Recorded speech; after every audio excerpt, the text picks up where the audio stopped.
and Jack Fluharty, the club treasurer. They claim they hired the defendant's bus company to take their group to the Los Angeles Forum to see the ice capades. But the bus arrived at the pickup point so late they missed the show. They're suing for $500 for the unused tickets and their time.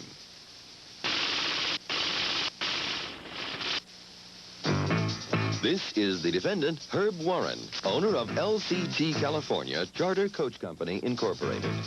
He says his bus was dispatched in plenty of time, but got caught in horrendous traffic over which he had no control, and he did refund the plaintiff's money. He's accused of foiling a forum date.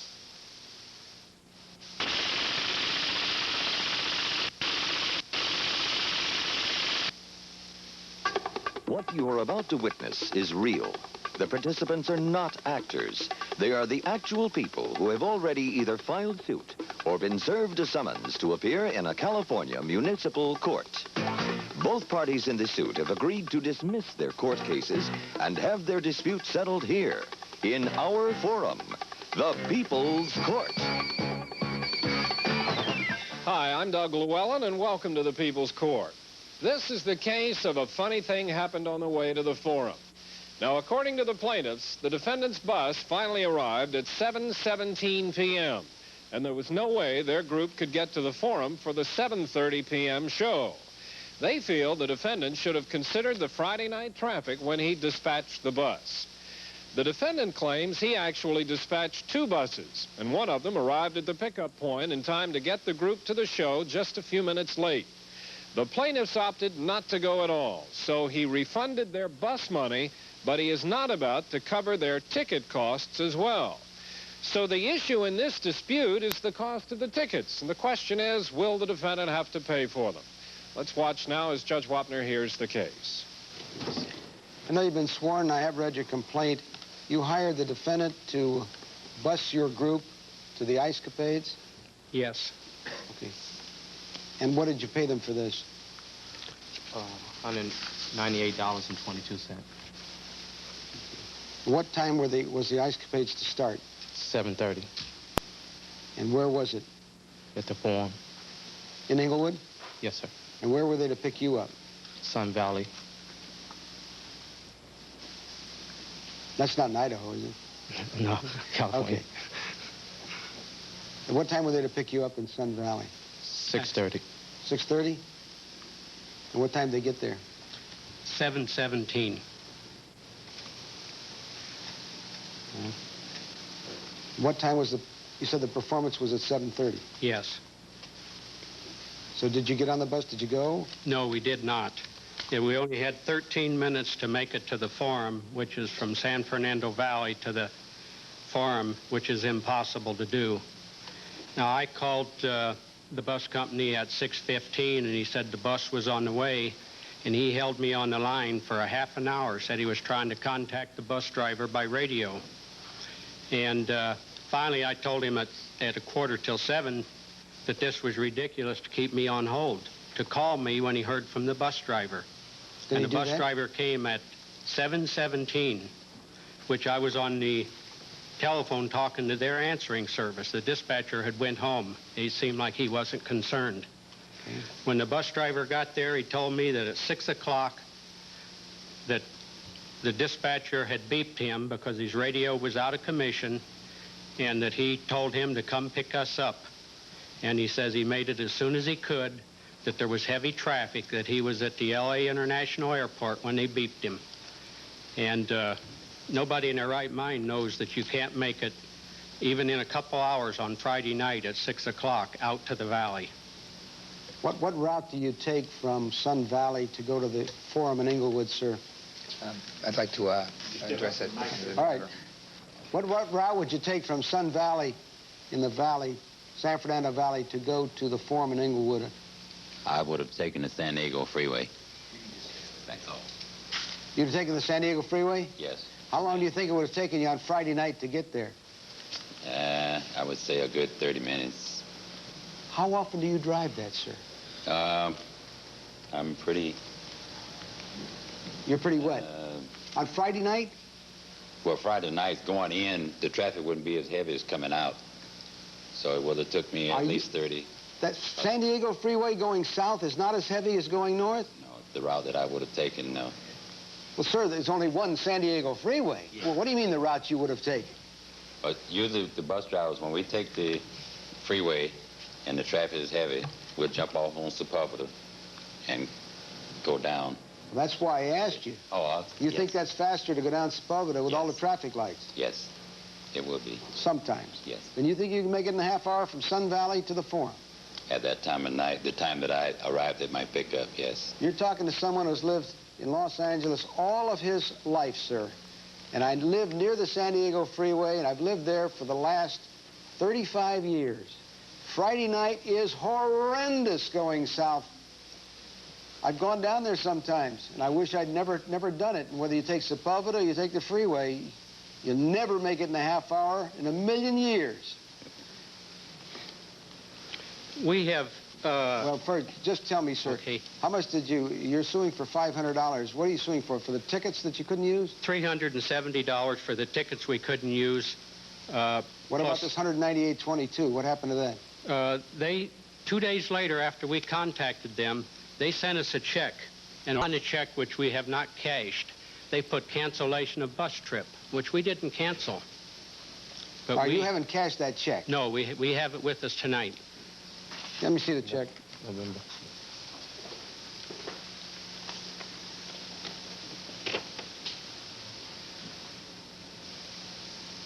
Well, it's cancellation. It doesn't say you cancel it. It's just a matter of bookkeeping as far as I'm concerned. Okay. It doesn't say that by cashing this check you waive the right to collect any more money. As far as I'm concerned, this check is, you can cash it if the bank will cash it now. I don't see why they wouldn't. But that's cashable as far as I'm concerned.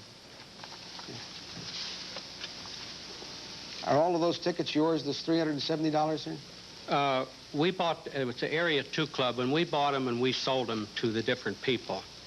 And they have threatened to sue us and the bus company together. And we says, wait till we see what we can do. So we have the names of everybody that bought tickets. In effect, you're obligated to them. Right, to give them their money. A couple people was very upset with us, and we had to refund their money already. None of these people went to the show. One couple did. Well, is that They included in this 370? It is, because they got there after intermission, and they didn't get to see the whole show. Other than being horrendous traffic, sir, what's your defense to this? Well, to begin with, the trip was scheduled.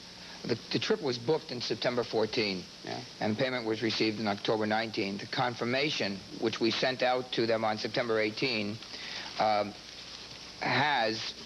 we've been in business since 1978. We know that there are traffic conditions. We know that there are other conditions beyond our control, and so we have a disclaimer on our confirmation, which indicates that we will do our very best to adhere to the schedule requested, but that we cannot be responsible if there is heavy traffic or other problems.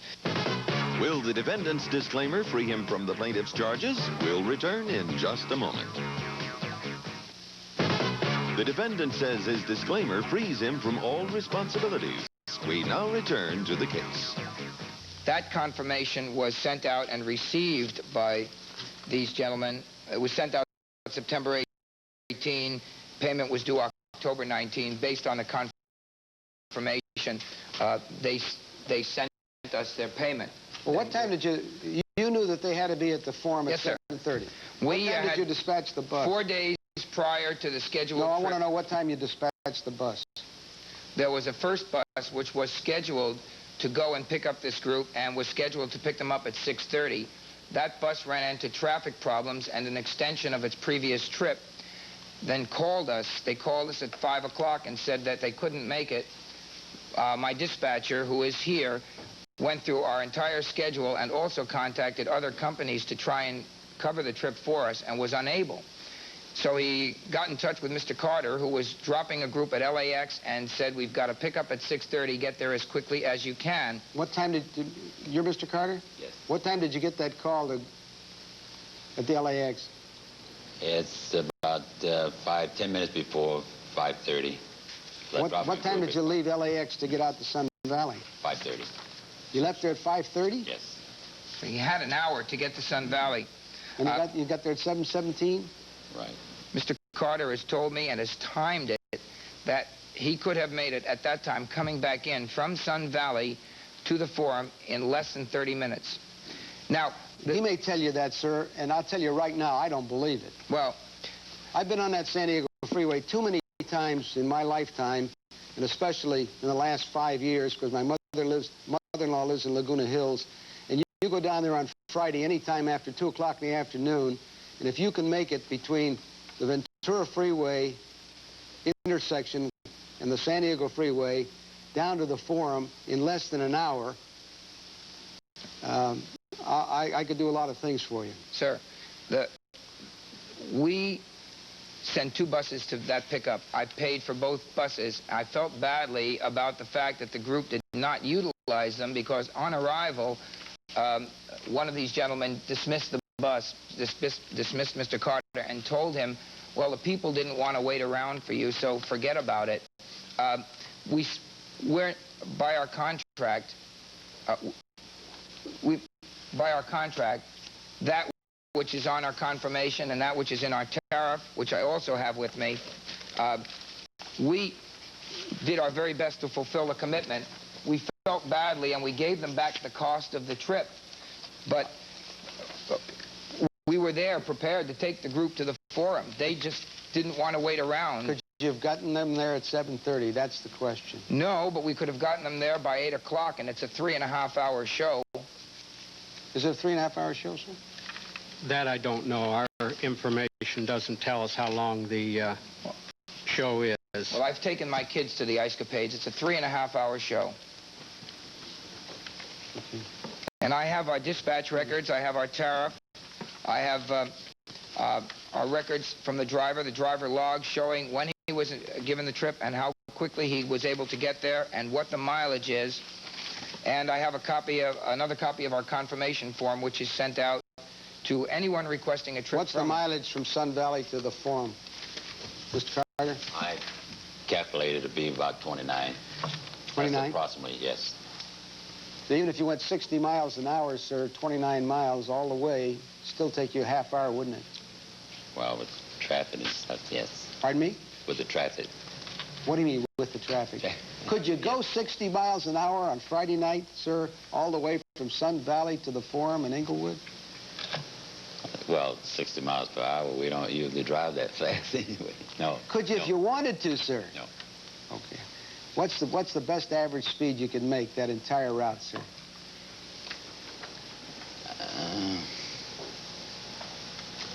Get into my pickup, getting the papers loaded, and leaving the pickup.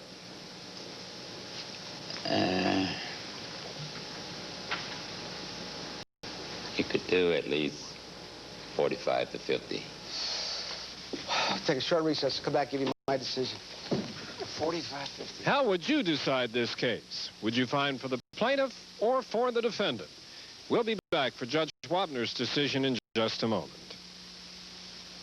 Courtroom observers side with the plaintiff in this dispute. It is their opinion that the plaintiff had the stronger case and does indeed deserve to prevail. So let us learn now what Judge Wapner has decided. Remain seated and come to order. This court is again in session.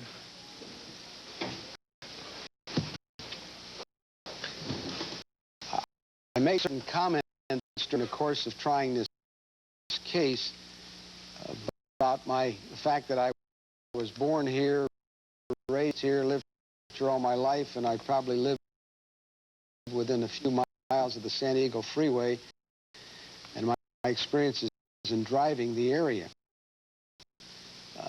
A judge can't throw away his common sense, and he certainly can't throw his experience out the window. It's part of life, and we know these things, and having experienced them,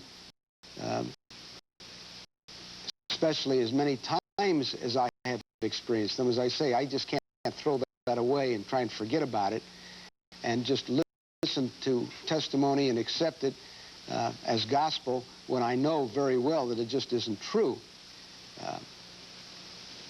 The proof of the whole thing here, the proof of the pudding, I suppose, is in the eating, as they say, because it took the driver to get from LAX from 5:30 to 7:17.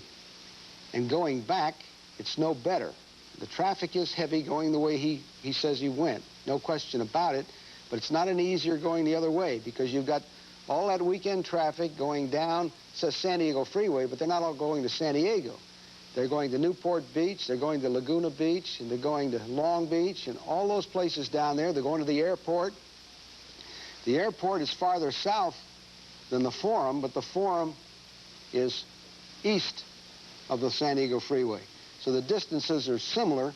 Maybe the Forum's even a little farther away, but they're close. At any rate, what we have here is a breach of contract because the defendant didn't perform, didn't get to the place he was supposed to at the time that he was supposed to get there. Now, what you're depending upon, apparently, is your disclaimer. It has language like this: the liability, the carrier will not be liable for delays caused by act of God. This isn't an act of God. Public enemies, no public enemy involved. Authority of law, none of that. Quarantine, no. Riot, no. Strikes, no. Accidents, no evidence there were any accidents. Breakdowns, no evidence of that. Bad conditions of the road, no evidence bad conditions of the road unless you consider the traffic as a bad condition of the road. I don't think that's what this means. And since you drew it up, it has to be construed against you. If it said traffic, I don't think it would be fair, but it doesn't even say heavy traffic. I think one of the hazards of the defendant's business is that you have to consider traffic in making dispatches. You have to know how long it's going to take you on a given night to go a given distance. And you have to make allowances for that and leave extra early so that you can make sure you're on time. And that wasn't done here. The plaintiff is entitled to recover from a breach of contract all damages that flow naturally and as a consequence of that breach. The fact is that they didn't have to leave at 7:17, load the bus. They probably couldn't have left there close to 7:30. Performance is supposed to start at 7:30. Certainly wouldn't have gotten there before 8:30, quarter to 9, maybe 9 o'clock. By that time, they would have been so angry and upset that they couldn't have enjoyed even part of the show, assuming it's a 3.5-hour show. So they have been damaged in the sum of $370. Judgment for plaintiff for that amount. And you can cash that other check, sir. Thank you. The plaintiffs and the defendant talk to Doug Llewellyn right after this. So Judge Wapner finds for the plaintiff in this dispute. The defendant, Mr. Warren, is on his way out of the courtroom. Mr. Warren, Judge Wapner went through your contract almost point by point. The contract did not cover this situation, and I can't help but want to know what you're going to do about it. Contract did cover it. Judge Wapner didn't read on beyond the point that he stopped. It does very clearly state that we're not liable to maintain the schedules and that we will do the best we can, but that we do not guarantee to maintain the schedules. Well, do you feel the best you can was covered by the time that that bus was dispatched to get to pick up this group? That was the second bus. I feel we did the very best we could to cover that schedule. Well, obviously, in the eyes of Judge Wapner, you didn't, and in light of his decision, I'm wondering if you're going to make any kind of change in your contract. No. Okay. Good luck, then. Thank you very much. Officer Bell is waiting for you. Now, the plaintiffs are on their way out of the courtroom. It's interesting that everyone decided, you said everyone decided not to go to the event, the Ice Capades at the Forum. Was that really unanimous? Was there no one who wanted to go and take the option? There was one couple that left around 7 o'clock. They got there after the intermission, which they said was around 9 o'clock. So we felt the reason we sued was their disclaimer had nothing to do with it. It was poor judgment. They're located in the valley, and we're located in the valley. And we felt that once they picked us up, then if there was poor traffic, then that wouldn't be their fault. But if they wanted to dispatch a bus from L.A. International Airport, they were accepting the responsibility to be there on time. Well, obviously, Judge Wapner agreed with you. Thank you very much. So that wraps up this case, but it certainly does present some questions that perhaps we can get some pointers on now from our legal consultant, Harvey Levin. Harvey, quick question. Are airlines, or can airlines, be held just as responsible as this bus company was? Well, a lot has to do with the ticket. When you get an airline ticket, example, suppose the airline is overbooked and you're bumped from the flight. There are very specific rules with most airlines on what you can get. They say that if you're delayed for 2 hours or less, you get a certain amount, and if you're delayed for more than 2 hours, you get more. But they specifically set out exactly how much the airline will have to pay. It was a fuller kind of explanation than you had in this case, and the airlines are probably better able to limit their liability as a result. All right, let me ask you another question. Suppose I call a taxi to come pick me up in the morning. I have an important business meeting, but the taxi is late. I miss the meeting and maybe blow a $10,000 deal. Can I sue the cab company for that? The difference between your case and the case that Judge Wapner just heard is that generally the taxi company doesn't know where you're going. And unless you put the taxi driver, in your case, on notice that you better get here on time because I'm negotiating a deal, and the taxi company knows what the stakes are, if there's something special going on that they have no reason to know about, generally, you're not going to be able to hold them responsible for that. In this case, the one Judge Wapner just heard, the bus driver knew full well what the purpose of the bus was, that it was going to the ice capades, but not with your taxi example. So unless you tell him, you're not going to have any case against him if you lose your deal.